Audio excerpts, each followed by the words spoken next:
대한민국이 없다면 세계 질서는 무너진다. 이 선언이 미국 국가안전보장회의에서 공식적으로 천명된 순간 전 세계 외교관은 심대한 동요를 겪었습니다.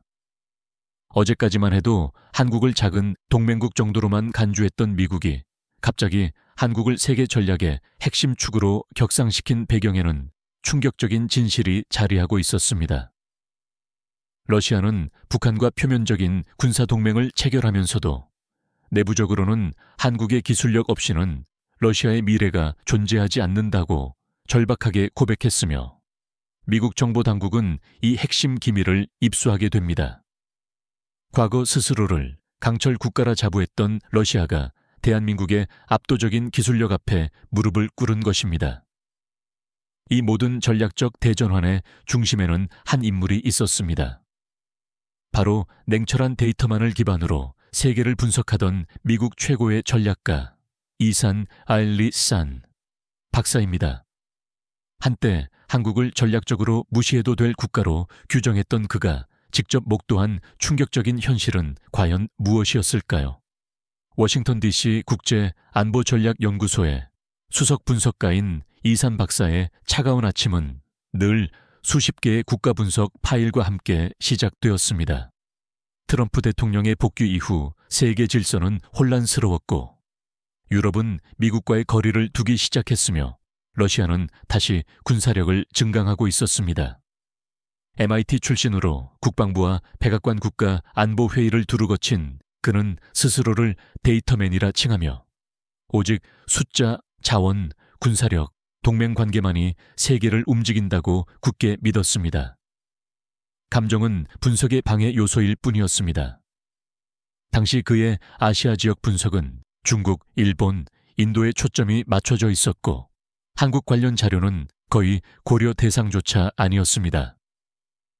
솔직히 말해 한국은 그의 관심 영역 밖이었으며 반도체나 자동차 같은 훌륭한 제품들이 있지만 그것들은 언제든 대체 가능한 품목이라고 여겼습니다. 그는 줄곧 한국이 없어도 세계는 충분히 잘 돌아간다고 확신했습니다. 그의 분석은 러시아와 북한의 군사조약 가능성에 집중되어 있었고 한국은 그저 주변의 소극적인 조연일 뿐이었습니다. 이 박사 하퍼 보고서 진행 상황은 어떤가? 워싱턴의 가장 영향력 있는 강경파 안보 자문가 중 한 명인 데이비드 킹이 그의 사무실로 들어섰습니다. 이산 박사가 한국 부분을 잠시 망설이자 킹은 코웃음을 쳤습니다. 왜 시간을 낭비하나? 한국은 오로지 자신들의 이익만 챙기는 나라야. 미국이 필요할 때는 외면하고 필요 없을 때만 우리에게 줄을 서지. 우리는 더 이상 그들을 믿을 수 없어.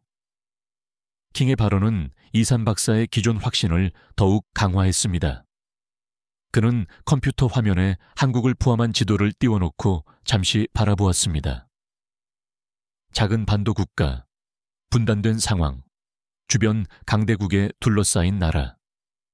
그는 한국의 전략적 중요성이 중국이나 일본에 비해 한참 미치지 못한다고 판단했습니다. 이산 박사는 키보드를 두드리며 보고서에 한국 전략 지도에서 저해 가능이라는 문장을 추가했습니다. 그때 그는 알지 못했습니다. 자신이 무시했던 이 작은 나라가 곧 전 세계의 전략 지도를 완전히 뒤집어 놓을 핵심 열쇠라는 사실을 말입니다. 그날 저녁 긴급회의 소집 전화가 울렸고 다음 날의 회의가 그의 인생을 송두리째 바꿀 줄은 상상도 하지 못했습니다. 이른 아침 연구소 상황실에 모인 분석가들은 모스크바 크렘린궁 생중계를 응시했습니다. 2025년 3월 러시아 대통령은 러시아와 북한이 포괄적이고 즉각적인 군사협력 조약을 체결한다고 선언했습니다. 상황실은 순식간에 얼어붙었고 동료들은 우크라이나 전쟁이 끝나지도 않았는데 이 무슨 상황인지 혼란스러워했습니다. 이산 박사는 즉시 노트북을 열어 한국의 반응을 확인했지만 놀랍게도 서울은 지극히 조용했습니다. 결국 한국은 눈치만 보는군요. 전형적인 약소국의 행태입니다. 한 젊은 연구원의 질문에 그는 냉정하게 답했습니다. 아마 어떻게 대응해야 할지 모르는 거겠지. 이때 회의실로 들어온 데이비드 킹은 봐, 내가 뭐라고 했나. 한국은 아무것도 안 해. 지금 대통령도 없는 나라가 뭘 하겠나. 우리가 싸우는 동안 항상 중간만 택하지. 우리에게 맞춰줄 거라는 기대는 하지 말게. 라며 그의 확신을 다시 한번 강조했습니다. 이산 박사는 불편했지만 고개를 끄덕였습니다. 회의가 끝나고 그는 우크라이나 전쟁 관련 한국의 대응 자료를 찾아보았습니다. 한국은 우크라이나에 직접 무기를 보내는 대신 풍산 등 군수기업에서 생산한 탄약을 미국에 수출했고, 미국은 이를 다시 우크라이나에 전달하는 명확한 간접 지원 방식을 취했습니다. 역시 그럴 줄 알았어. 그러나 곧 다른 자료가 그의 시선을 사로잡았습니다. 그들은 침묵 속에서도 세계 5대 방산국으로 성장했다. 그 누구의 도움도 없이. 숨겨진 자료를 보며 이산 박사는 놀라움을 감출 수 없었습니다. 한국은 이미 러시아와의 관계 회복 가능성까지 염두에 두고 있었습니다. 북극 항로 개척, 에너지 공급선 확보, 극지 인프라 참여 등으로 러시아 내부에서 한국이 실질적 파트너로 다시 부상 중이라는 내용이었습니다. 이건 또 뭐지? 데이터는 그가 알던 것과 달랐습니다. 한국의 우주 발사체 기술력, 고속 군수 생산 능력 등은 세계 몇 안 되는 국가적 역량이었습니다. 겉으로는 조용하지만 안으로는 역동적으로 움직이는 한국.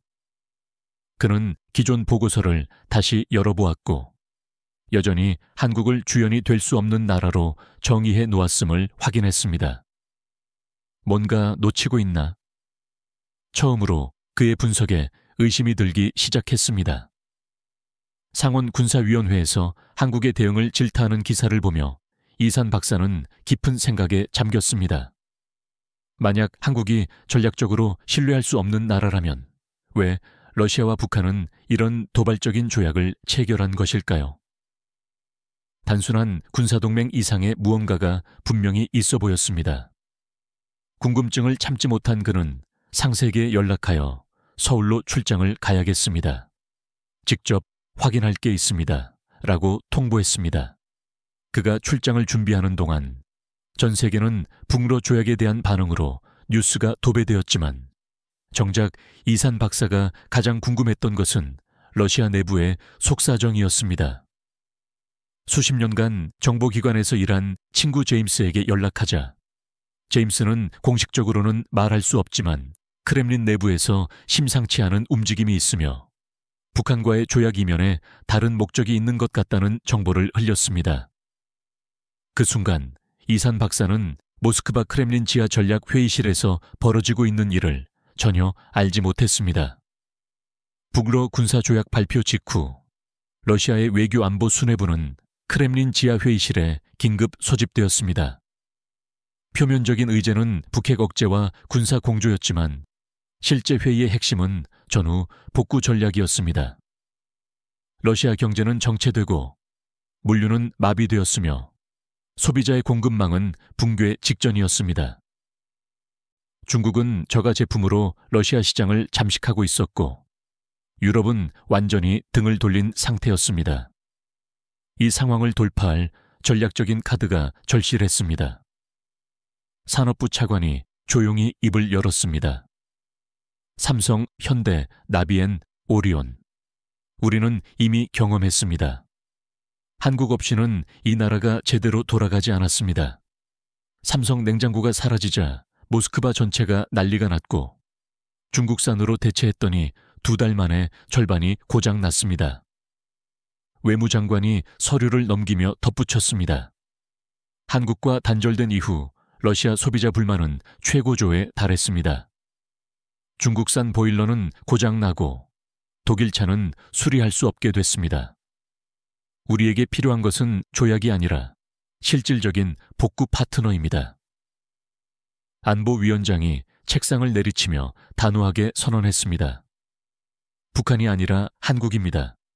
지금 우리에게 필요한 국가는 한국뿐입니다.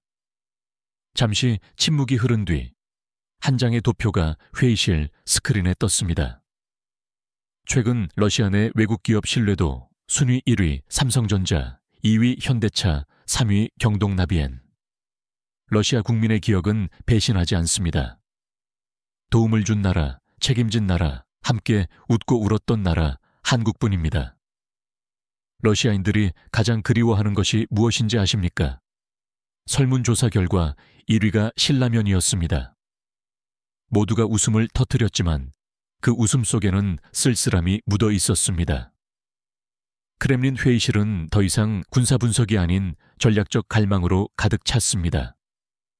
북한과 조약을 맺으면서도 실속은 한국과의 재결합을 은밀히 노리고 있었던 것입니다. 러시아 지도부는 이제 분명히 깨닫고 있었습니다. 우리가 얼마나 어리석었습니까?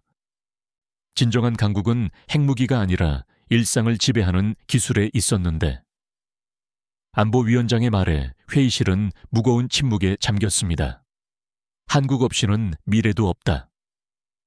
이런 내부 상황을 전혀 모른 채 이산 박사는 서울행 비행기에 몸을 실었습니다. 16시간의 긴 비행 동안 그는 한국에 대한 자료를 다시 검토했습니다. GDP 세계 10위권, 수출 규모 6위, 반도체, 조선, 자동차, 디스플레이 세계 선두. 숫자만 보면 분명 인상적인 나라였습니다. 하지만 그는 여전히 의구심이 들었습니다. 과연 이 나라가 미국과 러시아 사이의 판도를 바꿀 만큼 중요할까? 비행기가 인천공항에 착륙했을 때 그는 예상치 못한 광경을 마주했습니다. 깨끗하고 현대적인 시설, 신속한 입국 절차, 그리고 곳곳에서 느껴지는 효율성. 이는 그가 상상했던 아시아의 작은 나라가 아니었습니다. 첫인상부터 그의 고정관념을 흔들어 놓았습니다. 공항에서 서울로 향하는 고속도로에서 본 풍경은 더욱 놀라웠습니다. 빽빽한 아파트 단지, 초현대식 빌딩, 그리고 길게 줄지어 있는 현대와 기아 자동차들. 한국의 진짜 모습은 뭘까? 미국에서 보던 한국과 직접 눈으로 보는 한국은 너무나 달랐습니다. 서울에 도착한 첫날, 이산 박사는 한국의 전략산업 데이터를 수집했습니다. 서울 데이터센터에서 받은 보고서는 그의 생각을 완전히 뒤바꿔 놓았습니다. 그동안 그가 외면했던 한국의 진짜 모습이 수치와 기술 자료 안에서 명확하게 드러났기 때문입니다. 첫 번째 파일은 누리호 3차 발사 기록이었습니다. 총 8기의 위성 중 7기 성공적 분리, 완전 자력 개발된 발사체부터 엔진, 위성체, 관제까지 100% 국산 기술. 페이지를 넘길 때마다 그는 자신도 모르게 중얼거렸습니다. 이건 단순한 미사일이 아니야. 국가의 품격이지. 다음 페이지에는 쉐빙선 독자 건조 능력 평가 보고서가 나왔습니다. 대한민국은 쉐빙선 설계, 건조, 해양 운영까지 가능한 극소수 국가 중 하나였으며 이는 러시아가 가장 절실하게 필요로 하는 기술이었습니다. 북극 항로의 전략적 파트너 후보 1순위. 이 보고서를 읽던 중 그의 눈을 사로잡는 문장이 있었습니다. 러시아가 자랑하는 것은 천연가스지만 그 길을 여는 강철은 한국에서 시작된다. 강철은 러시아의 자부심이었지만 이제 쉐빙선조차 스스로 만들지 못하는 그들에게 필요한 것은 강철보다 강한 대한민국이었습니다. 그는 또 다른 보고서를 열었습니다. 한국조선소, 탄약공장, 반도체 라인, 우주센터는 무형의 국력이라는 공통점이 있다. 정밀하고 조용하지만 그 힘은 핵폭탄보다 강하다. 처음으로 이산 박사는 한국을 공장이 아닌 문명으로 바라보기 시작했습니다. 그리고 조용히 결론을 내렸습니다. 이것은 무기보다 무서운 기술이군. 다음 날 그는 실제 현장을 확인하기 위해 울산으로 향했습니다. 현대중공업 조선소에 도착하자 숨막힐 듯한 광경이 펼쳐졌습니다. 거대한 LNG선이 물 위에 떠 있었고 수십 개의 크레인이 분주하게 움직였습니다. 이곳의 연간 건조 능력은 세계 최고 수준입니다. 한 해 동안 이곳에서만 수십 척의 초대형 선박이 바다로 나갑니다. 안내 직원의 말에 그는 귀를 의심했습니다. 수십 척이 매년 바다로 나간다고요? 네. 쉐빙선도 여기서 만들죠. 러시아가 쓰는 쉐빙선도 저희가 설계했습니다. 그는 이 말을 듣고 머릿속이 복잡해졌습니다. 러시아는 북한과 군사동맹을 맺었지만 실제로는 한국의 기술이 절실한 상황이었습니다. 울산에서 고흥으로 이동해 나로우주센터를 방문했습니다. 누리호 발사대 앞에 서자 그의 가슴이 뛰었습니다. 이 로켓이 완전히 한국 기술로 만들어진 건가요? 네. 처음부터 끝까지 우리 기술입니다. 미국이나 러시아의 도움 없이. 안내원의 설명에 그는 말문이 막혔습니다. 그의 분석표에서 한국은 항상 기술 의존국으로 분류되어 있었기 때문입니다. 하지만 눈앞의 현실은 달랐습니다. 고흥에서 대전으로 이동하여 한국의 방산업체를 방문했습니다. 이곳에서 생산되는 탄약은 나토 기준을 충족하며 생산 속도는 미국보다 빠릅니다. 그는 믿기지 않았습니다. 어떻게 이런 기술을 갖추게 되었나요? 필요했으니까요. 우리는 항상 빠르게 배워야 했습니다. 살아남기 위해서죠. 그 대답은 단순했지만 강렬했습니다. 이날 저녁 그는 노트에 적었습니다. 한국은 표면적 군사력보다 기술력으로 세계를 움직이고 있다. 그들의 실제 영향력은 우리의 분석보다 훨씬 크다. 창밖으로 서울의 밤 풍경을 바라보며 그는 이 나라를 제대로 이해하려면 데이터 너머를 봐야 할 것 같다고 생각했습니다. 출장 후반, 그는 보고서 정리를 위해 한국 외교부 산하 싱크탱크인 국제전략연구원을 방문했습니다. 그곳에서 한국의 외교 실무자 김지현 연구원을 만났습니다. 총명하고 단단한 인상을 가진 인물이었습니다. 이산 박사님, 만나서 반갑습니다. 저는 김지현이라고 해요. 그녀는 그의 과거 논문들을 전부 꿰뚫고 있었습니다. 아시아 전략 재편이란 논문에서 한국을 전략적 중간 국가로 평가하셨죠. 흥미로운 관점이었습니다. 그는 당황했습니다. 그 논문은 5년 전에 썼던 것인데 누군가 세세히 읽었다는 사실이 놀라웠습니다. 한국은 왜 늘 중립을 택하냐고요? 우리는 늘 전선 위에 있었기 때문입니다. 김지현은 그의 생각을 꿰뚫어 보는 듯 말했습니다. 그녀는 단호하지만 정제된 말투로 한국이 왜 우크라이나에 직접 무기를 보내지 않았는지, 왜 러시아에 대한 비판을 절제했는지를 설명했습니다. 우리가 이중적인 태도를 보인다고 생각하시죠? 그렇지 않습니다. 우리에겐 계산과 신념이 있어요. 그녀의 설명에 이산 박사는 집중했습니다. 우리는 이미 여러 번 잊혀진 적이 있어요. 미국도 러시아도 중국도 필요할 때만 찾았죠. 그래서 우리는 스스로를 지키는 법을 배웠어요. 그 말에 그의 가슴이 쿵하고 내려앉았습니다. 그가 단순한 이기주의라고 생각했던 한국의 행보는 사실은 과거의 기억과 신뢰를 바탕으로 한 결과였던 것입니다. 김지현은 마지막으로 한마디를 덧붙였습니다. 평화는 선언이 아니라 준비입니다. 이 짧은 말이 그의 뇌리에 깊이 박혔습니다.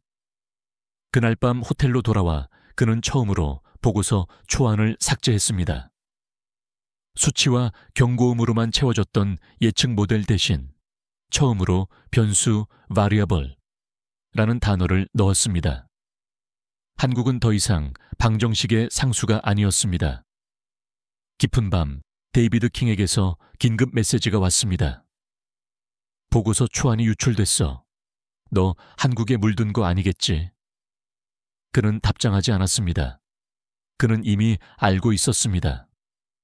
이 나라를 이해하려면 수치가 아니라 그들이 살아온 역사 전체를 다시 읽어야 한다는 것을요.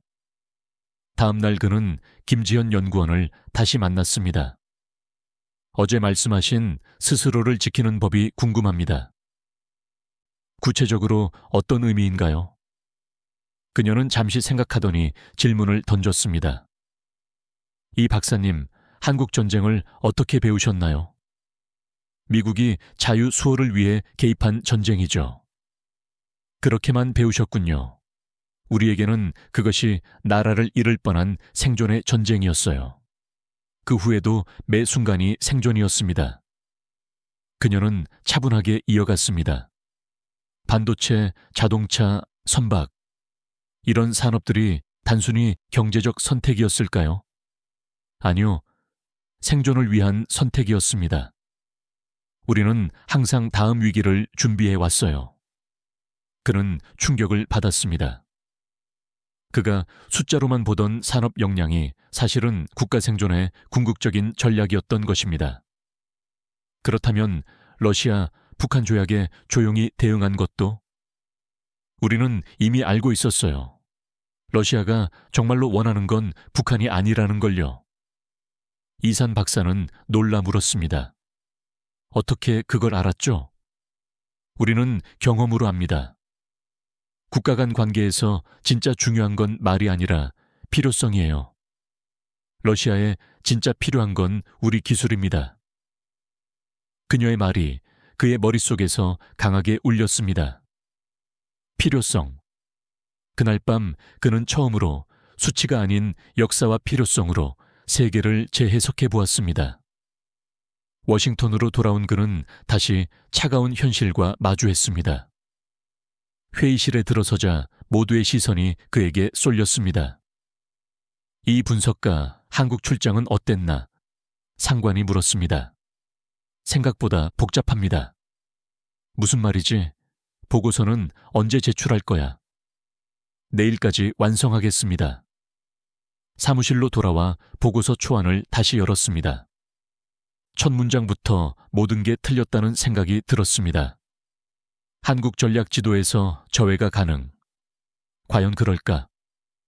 울산의 조선소, 대전의 방산업체, 고흥의 우주센터, 그리고 김지현의 말이 계속 머릿속에 맴돌았습니다.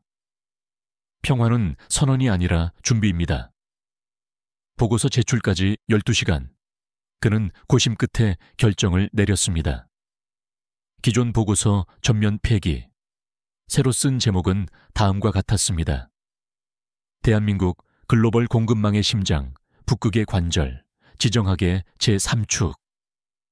그는 미국 내 보수적 외교 안보 고위층의 반발을 감수할 각오를 다졌습니다. 밤새 보고서를 작성하는 동안 데이비드 킹이 사무실 문을 열고 들어왔습니다. 너 정말 보고서를 완전히 다시 쓰는 거야? 너무 오래 그 나라에 있었군. 외교는 감정이 아니라 힘이야. 이산 박사는 조용히 대답했습니다. 그런데 그 감정을 가진 나라가 지금 세계를 움직이고 있잖아요. 킹은 코웃음을 쳤습니다. 무슨 말도 안 되는 소리야. 한국이 세계를 움직여. 넌 현실을 보는 게 아니라 환상을 보고 있어. 현실이요? 현실은 러시아가 북한이 아닌 한국을 필요로 한다는 겁니다. 현실은 한국의 기술이 없으면 러시아의 북극 항로가 열리지 않는다는 거고요. 킹은 잠시 말이 막혔다가 다시 공격했습니다. 그래, 기술적으로 중요할 수는 있어. 하지만 세계 질서를 바꿀 정도는 아니야. 그럼 이건 어떻습니까? 그는 컴퓨터 화면을 보여줬습니다. 러시아 내부 자료였습니다. 킹은 믿을 수 없다는 표정을 지었습니다. 넌 미국의 국익을 위해 일하는 거야. 한국을 위해서가 아니라고. 정확히 미국의 국익을 위해 이 보고서를 쓰는 겁니다. 우리가 한국의 중요성을 간과한다면 러시아는 그 틈을 놓치지 않을 거예요. 킹은 말없이 사무실을 나갔습니다. 이산 박사는 다시 보고서 작성에 몰두했습니다. 그는 한국 없이도 돌아가는 세계라는 전제를 완전히 폐기했습니다. 우리는 선택할 수 없습니다. 한국은 이미 시스템입니다. 옵션이 아닙니다. 보고서에는 삼성, 현대, 경동나비엔, 풍산, 누리호, 북극항로, 반도체, 그리고 도시락 라면까지 포함했습니다. 그가 전 세계를 움직이는 하드 파워와 소프트 파워의 균형을 재정의한 것입니다. 보고서가 상원에 제출되자 미국의 전략 기조가 변화할 수 있었습니다. 그는 이 결정이 누군가에게 배신처럼 보일 수 있다는 것을 알고 있었지만 흔들리지 않았습니다. 그는 단순히 전환한 것이 아니었고 변화했습니다. 아침이 밝았을 때 완성된 보고서를 제출했습니다. 제가 직접 본 현실입니다. 내일 상원 청문회에서 설명하겠습니다. 국회의사당 상원전략청문회장은 긴장감으로 가득했습니다. 증언대에 앉은 이산 박사는 깊게 숨을 들이마셨습니다. 여러분, 러시아는 이제 한국을 원합니다. 북한과 조약을 맺은 것은 명분이고 한국과 재결합하려는 것이 본심입니다. 왜일까요? 러시아를 압도할 수 있는 유일한 국가가 대한민국이기 때문입니다. 회장의 조용한 긴장감이 감돌았습니다. 삼성전자는 러시아에서 독일을 이겼고 현대차는 일본을 이겼습니다. 그리고 지금 한국은 러시아의 쇠빙선보다 더 강한 기술을 갖고 있습니다.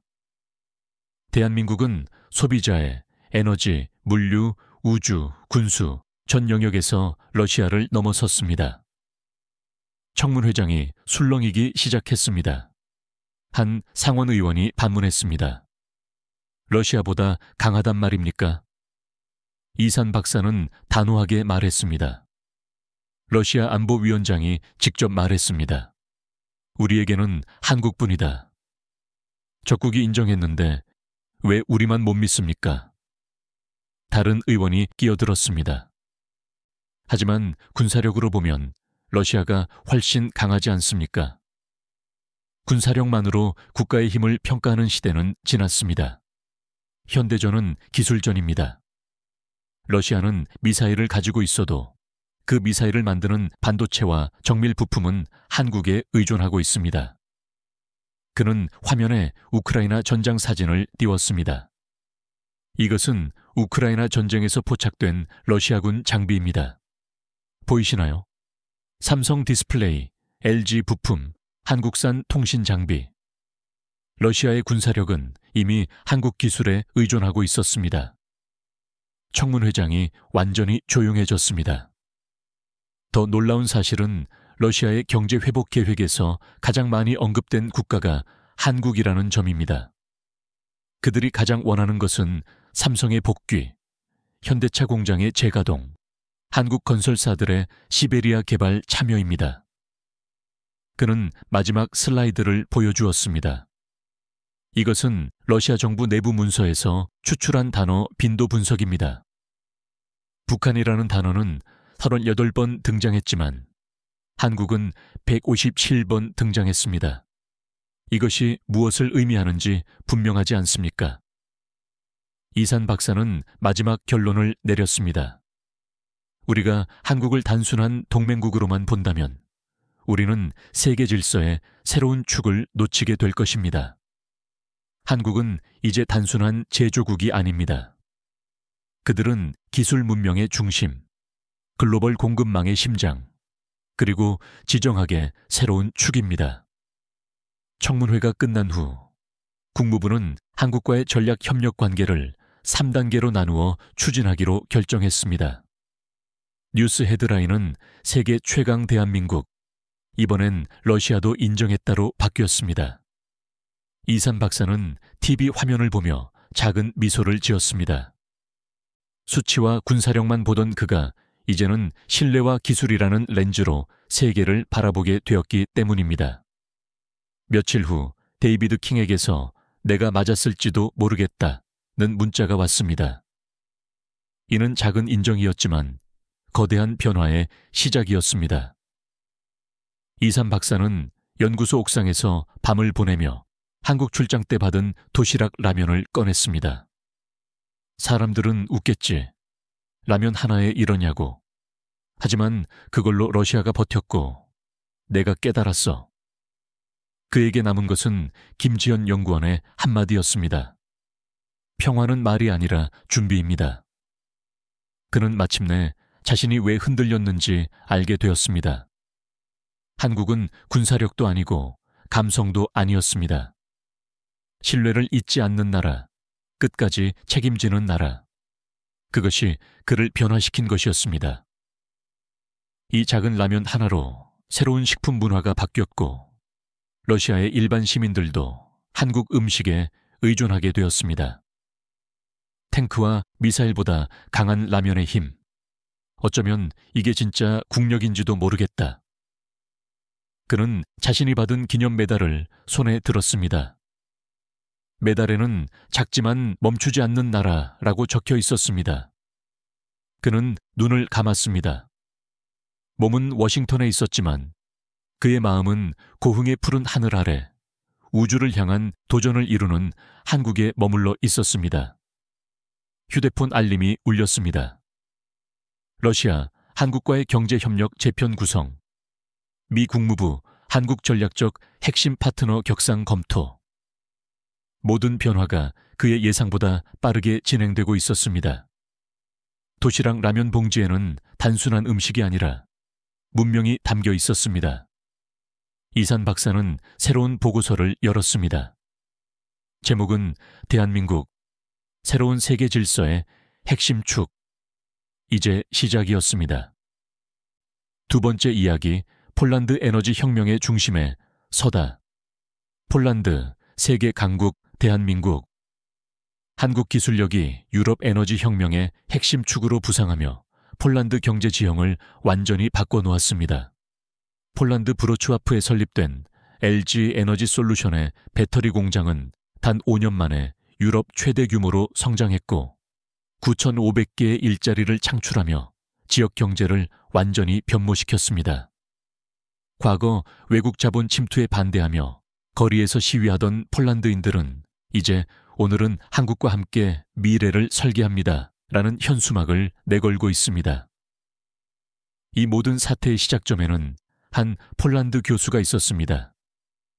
20년간 유럽 중심주의를 가르쳐온 그가 어떻게 한국 기업의 지지자로 변모하게 되었을까요?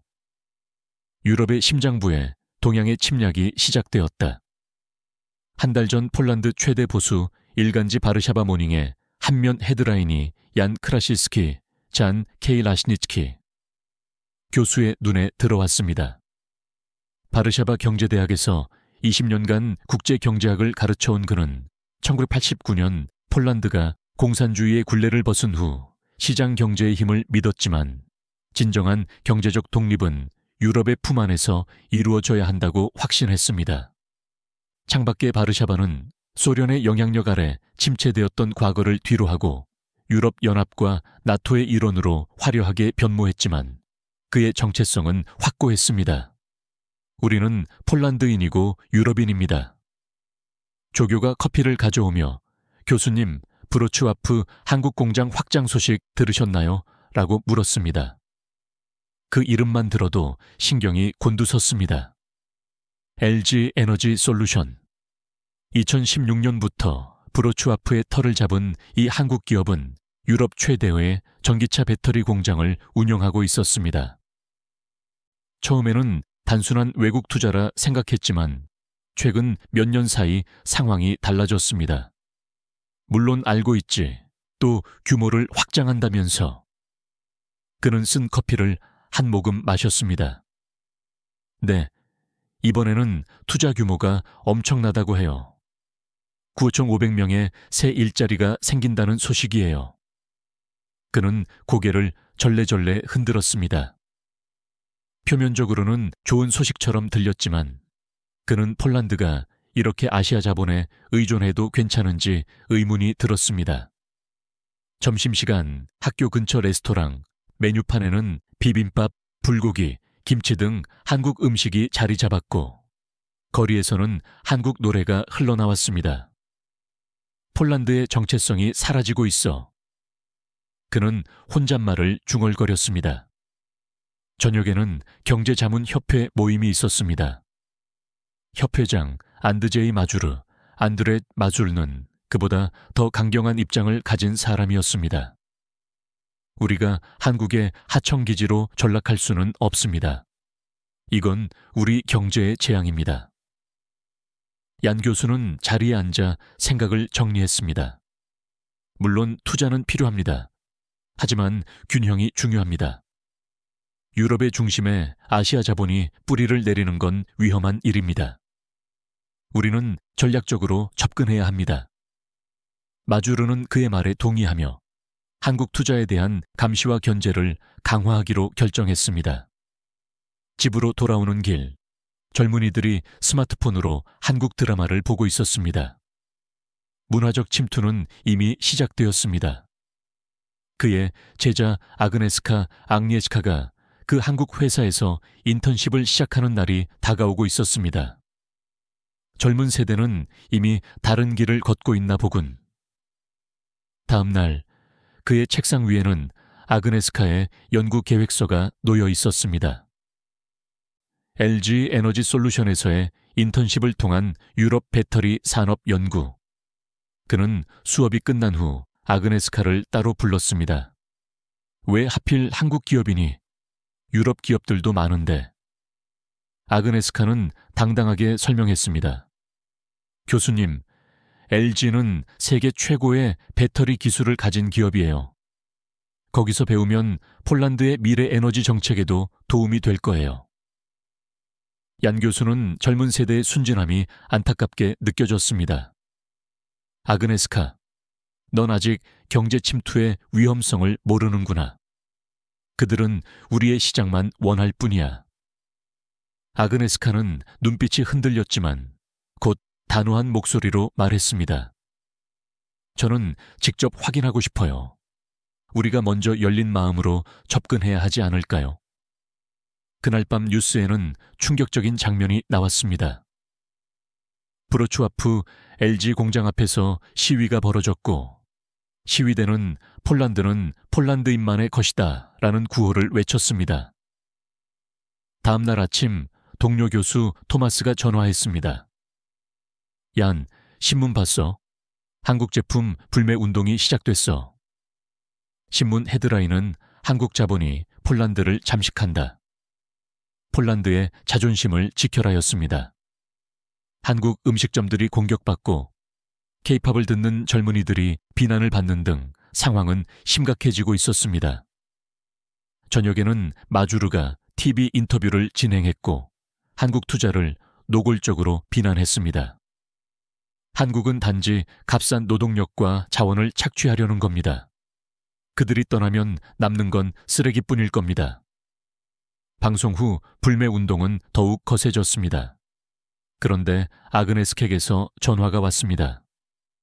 교수님, 왜 이러세요? 마주르 회장님의 발언은 사실과 다릅니다. LG는 실제로 많은 투자를 하고 있어요. 얀 교수는 말을 끊었습니다. 아그네스카, 너는 이미 그들 편에 선 건가? 네가 어떻게 우리 경제의 독립성보다 외국 기업을 먼저 생각할 수 있지? 교수님께 실망했어요. 직접 보지도 않고 판단하시다니요. 저는 진실을 알아내려 할 뿐입니다.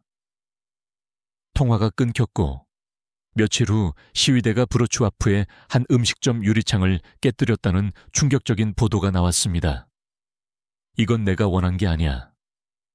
비판적 목소리를 내는 것과 혐오를 조장하는 것은 달랐습니다. 다음 날 아침 아그네스켑에서 메시지가 왔습니다. 교수님, 이번 주말에 브로츠와프로 와보세요. LG 공장에서 무슨 일이 벌어지고 있는지 직접 보셔야 해요. 얀 교수는 망설였습니다. 거리에는 여전히 불매 포스터가 붙어 있었지만 마음 한 구석이 무거웠습니다. 정말 우리가 옳은 걸까? 그는 아그네스카의 초대를 거절하고 마주르가 주최하는 경제 포럼 준비에 몰두했습니다. 그런데 연설문을 작성하던 중 뉴스 알림이 울렸습니다. 브로츠와프 지역 경제 보고서였습니다. 스크롤을 내리다 숫자에 눈이 멈췄습니다. LG 에너지 솔루션 9,500개 일자리 창출, 지역 경제 활성화의 핵심 축으로 부상. 이어지는 내용은 더욱 충격적이었습니다.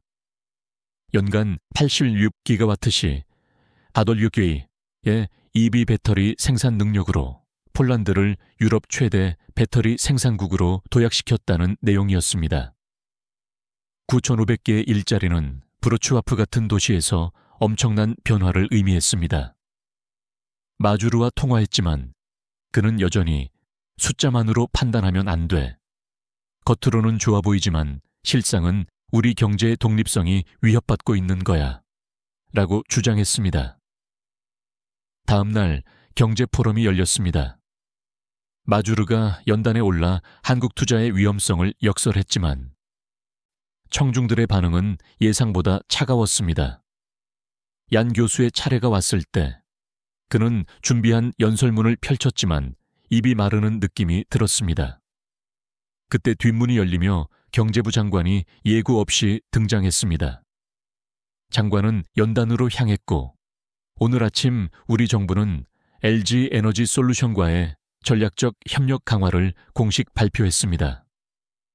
브로츠와프 공장은 폴란드를 유럽 전기차 혁명의 중심으로 만들고 있습니다. 라고 선언했습니다. 마주르가 벌떡 일어났습니다. 장관님, 이건 우리 경제의 독립성을 위협합니다.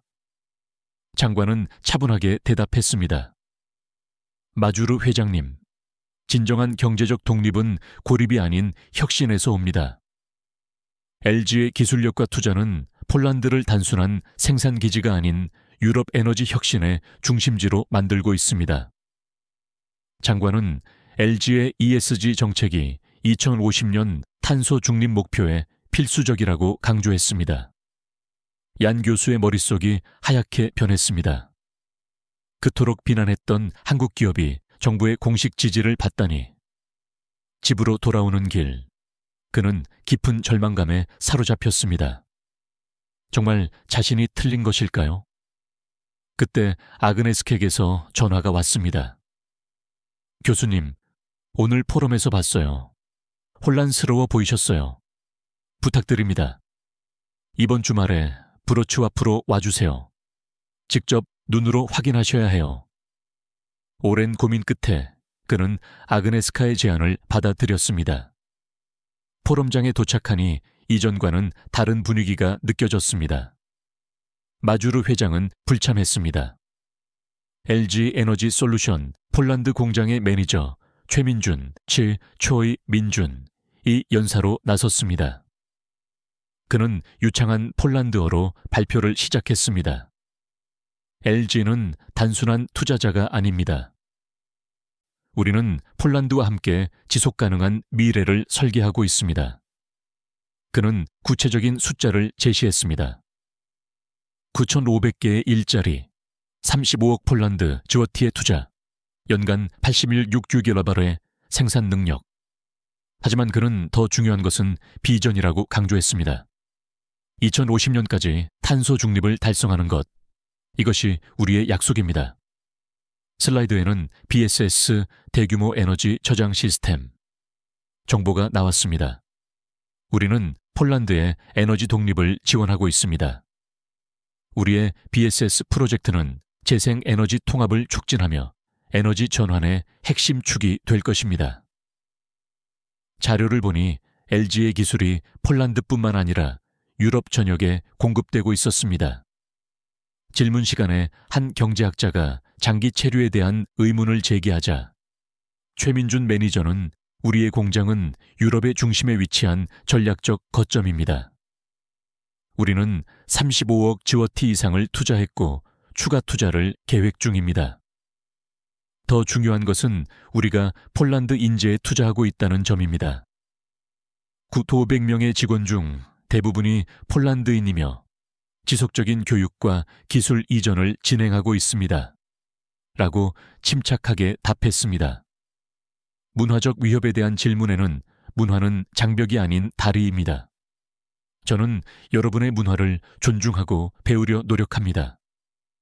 동시에 저희 문화를 나누는 것도 중요하다고 생각합니다. 이것이 진정한 글로벌 협력 아닐까요? 라고 미소 지었습니다. 다음 날 아침 얀 교수는 브로츠와프 LG 공장으로 향했습니다. 정문에서 최민준 매니저가 그를 맞이했습니다. 말보다는 직접 보시는 게 좋을 겁니다. 안전모를 쓰고 공장 내부로 들어섰을 때 그는 압도당했습니다. 수십 미터 높이의 천장 아래 끝없이 이어지는 최첨단 자동화 생산 라인. 인공지능 시스템이 24시간 품질 관리를 하는 배터리 셀 생산 구역이었습니다. 이 모든 시설이 한국에서 수입된 건가요? 얀 교수의 질문에 최민준 매니저는 고개를 저었습니다. 설계는 한국에서 했지만 많은 부분이 유럽과 폴란드 기업들과의 협력으로 이루어집니다. 옆에 있던 폴란드인 엔지니어는 저희 팀은 생산 효율성 향상 개선안을 제안했고 이제 이 기술은 한국 공장에서도 사용되고 있어요. 라고 덧붙였습니다. 기술 이전이 일방적이 아닌 양방향으로 이루어지고 있다는 사실에 그는 놀라움을 금치 못했습니다. 에너지관리센터에서는 공장이 현재 사용 전력의 60%를 재생에너지로 충당하고 있으며 2030년까지 100% 달성이 목표임을 확인했습니다. BSS 시스템은 폴란드의 에너지 독립성을 높이는 데 기여할 것이었습니다. 교육센터에서는 여러 연령대의 폴란드인들이 첨단 기술 교육을 받고 있었고 한 훈련생은 LG 덕분에 고향을 떠나지 않고도 첨단 기술을 배울 수 있게 되었다며 자부심을 드러냈습니다. 투어가 끝난 후 회의실에서 얀 교수는 솔직하게 말했습니다. 솔직히 말하자면 저는 무척 놀랐습니다. 기대했던 것보다 훨씬. 최민준 매니저는 웃으며 그의 생각을 꿰뚫었습니다. LG의 목표는 단순한 이윤 창출이 아닙니다. 2050년 탄소 중립, 그리고 유럽 내 최대 전력 자립이 우리의 목표입니다. 얀 교수는 자신이 너무 오해했던 것 같다고 시인했습니다. 귀가하는 기차 안에서 얀 교수는 깊은 생각을 했습니다. 그동안 걱정했던 것은 단순한 종속이 아니라 함께 성장하는 협력이었습니다. 내가 틀렸던 것 같아. 한국 기업들이 단순히 값싼 노동력을 찾아온 게 아니라 그들은 정말로 이곳의 미래를 건설하고 있어. 바르샤바로 돌아온 후 그의 마음은 여전히 브로츠와프에 머물러 있었습니다. 며칠 후 조교가 가져온 신문 한 면 기사 제목은 유럽의 중심에 자리 잡은 한국의 기술력, 폴란드의 미래를 바꾸다였습니다. 이 기사는 그가 비판해왔던 바로 그 보수 일간지에 실린 것이었습니다. 한 시민은 이제 없으면 안 될 존재가 됐습니다. 라고 인터뷰했습니다. 얼마 후 마주르가 얀 교수에게 연락해 만남을 청했습니다. 그는 지쳐 보였지만 어딘가 편안한 표정이었습니다. 나도 지난주에 비밀리에 방문했어. 너무 부끄러워서 아무에게도 말하지 않았지. 마주르는 자신이 잘못 판단했음을 인정했습니다. 당신 말이 맞았어. 경제는 열려 있어야 합니다. 다음 날 강의실에서 얀 교수는 학생들에게 자신의 경험을 중심으로 강의했습니다. 우리는 종종 외국 자본을 경계합니다. 하지만 제가 최근 브로츠와프에서 본 것은 함께 성장하는 협력이었습니다. 학생들은 그의 변화에 열광했습니다. 2025년 5월 브로츠와프 외곽에서는 LG 에너지 솔루션의 새 공장 착공식이 열렸습니다. 얀 교수가 도착했을 때 정식 직원 배지를 단 아그네스카가 그를 반갑게 맞이했습니다. 교수님 덕분이에요. 교수님이 마음을 열어주셨기에 모든 게 가능했어요. 반대 시위가 열렸던 이곳에는 이제 폴란드 한국우정공원이라는 표지판이 세워져 있었습니다. 착공식에는 폴란드 총리와 LG CEO가 함께 첫 삽을 떴습니다. 총리는 LG의 두 번째 공장 착공은 단순한 경제적 투자를 넘어 우리가 유럽 전기차 혁명의 중심에 서게 될 것임을 의미합니다. 이 공장은 100% 재생에너지로 운영될 것입니다. 라고 연설했습니다. 리셉션에서는 한국 음식과 폴란드 음식이 함께 제공되었고 한국 북춤에 이어 폴란드 전통춤 폴로네즈가 자연스럽게 이어졌습니다. 한 대학생 그룹은 LG와 바르샤바 대학이 공동으로 미래에너지연구소를 설립하며 자신들도 참여할 수 있게 되었다는 기쁜 소식을 전했습니다. 최민준 매니저는 얀 교수에게 감사를 표하며 저희 회사가 처음 폴란드에 왔을 때 많은 도전이 있었지만 우리가 진정성을 가지고 접근하면 어떤 장벽도 무너질 수 있다는 것을 배웠습니다. 폴란드와 한국의 미래 함께 만들어 가겠습니다. 라고 말했습니다. 얀 교수는 바르샤바로 돌아가는 기차 안에서 새로운 깨달음을 얻었습니다. 우리는 더 이상 변방의 경제가 아닙니다. 한국과 함께 유럽의 중심에 설 것입니다. 이 말이 그의 새 책의 마지막 문장이 되기로 했습니다. 이처럼 국경과 이념을 넘어선 기술과 신뢰의 힘이 전 세계를 바꾸고 있습니다. 여러분은 한국의 어떤 기술력 또는 문화적 영향력이 미래 세계 질서에 가장 중요한 영향을 미칠 것이라고 생각하시나요? 여러분의 깊이 있는 통찰과 의견을 아래 댓글로 공유해 주시고 좋아요와 구독을 통해 이 중요한 이야기를 더 많은 분께 전파해 주세요. 여러분의 참여는 저희 채널의 가장 큰 응원이 됩니다. 감사합니다.